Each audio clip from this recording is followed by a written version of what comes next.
Nu, va, šią gražią dienelę pristatymui turiu dar vieną 2 kambarių būstą su tokia didelė terasa, pirmam aukšte, dviratukai, pakrovėjai, paspirtukams.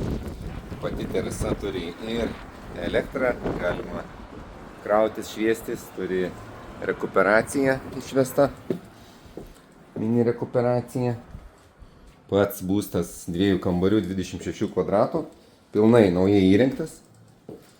Reiškia, turi viską, kas reikalinga. Papildomai šildomas grindys yra elektros tinklelis. Pagrindinis šildymo būdas oras šildo, šaldo.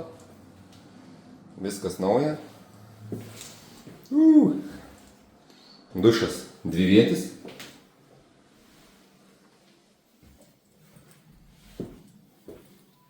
Kaip ir miegamasis. Viskas paruošta, belieka paskutiniai štrichai pritaikant prie jūsų pageidavimų ir norų.